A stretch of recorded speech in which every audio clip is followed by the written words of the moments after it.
We live in a time of screens and easy access to dopamine with the scroll of our thumb. Chances are you're watching this right now on your phone whilst commuting, eating lunch, or lying in bed. We're constantly consuming other people's lives, or at least the version of their lives they've chosen to show us. Perfect holidays, perfect relationships, perfect routines, perfect sunsets. And after enough scrolling, it's easy to start feeling like life is happening somewhere else. Like you're waiting for your own highlight reel to begin. But something strange happened after I started making videos. Instead of paying attention to everyone else's life, I started paying attention to my own.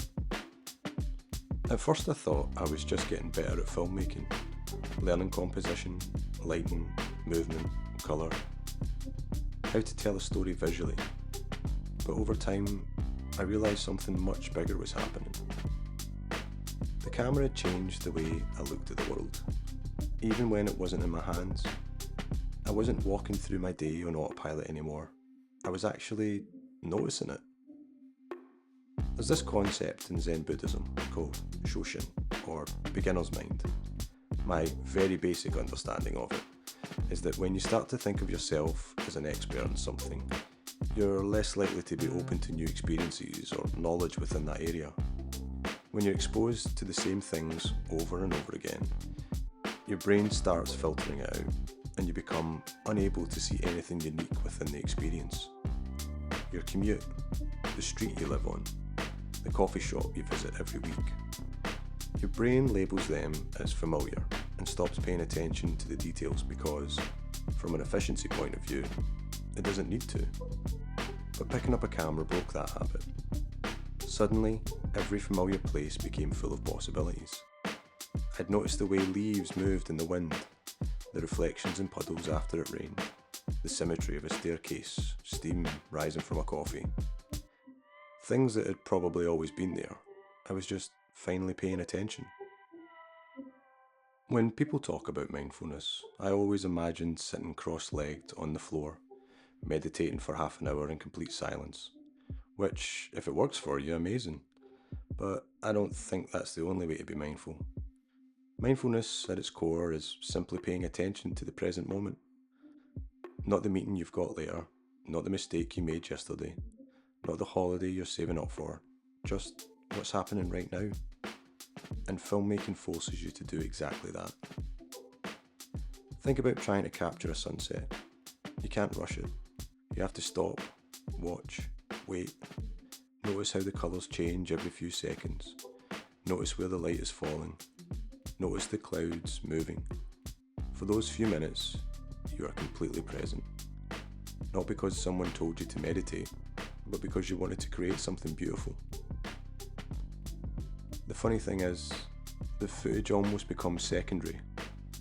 Some of my favourite moments happen before I've even pressed record. Standing there, looking round, trying to find a shot, because in searching for beauty, you inevitably spend more time seeing beauty. I think that's why so many creative hobbies seem to make people happier. Photography, painting, drawing, writing, gardening, even cooking. They all ask the same thing of you. Pay attention. Really pay attention. Because you can't create from something unless you're aware. It's strange. Before I started filming, I walked through the world trying to get from one thing to the next. Get to work, get home, get through the week. Now I'm constantly interrupted by tiny moments that make me stop. A shaft of light through a doorway, rain on a window, a train pulling into a station, someone laughing across the street.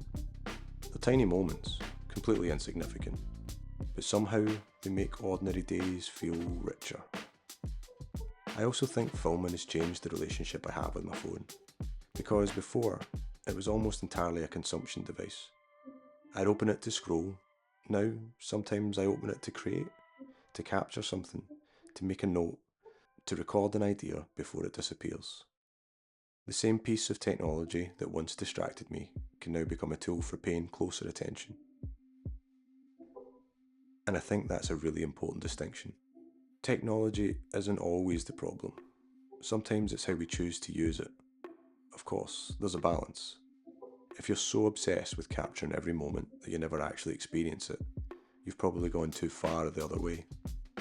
We've all seen people watching entire concerts through their phone screens, or spend 20 minutes taking photos of food that's now gone cold. That's not what I'm talking about. The camera shouldn't replace the experience, it should deepen it. Sometimes I'll deliberately leave the camera in my bag because I know the memory will be enough. Other times, filming helps me slow down enough to appreciate the moment in the first place. The trick is knowing which one is needed. I don't think filmmaking magically fixed my mental health. Life is still stressful. I still overthink. I still spend too much time on my phone. But I genuinely believe it's made my days feel more intentional. It's given me a reason to look up, to notice, to be curious. And curiosity is hard to feel at the same time as boredom. Maybe that's the real lesson. Not that everyone should become a filmmaker, but that everyone should find something that teaches them to notice. Maybe that's photography, maybe it's sketching, bird watching, running, or maybe it's just going for a walk without headphones. Anything that pulls your attention back into the world that's happening right in front of you, because the world hasn't suddenly become more beautiful. I've just become better at seeing it. And maybe mindfulness isn't about escaping your thoughts. Maybe it's simply about becoming so interested in the present moment that for a little while, the noise in your head gets quieter. That's what filmmaking has done for me. Everywhere I go now, I see little movies waiting to be made. But more importantly, I see the world I was walking past all along, and I think that's a shot worth noticing.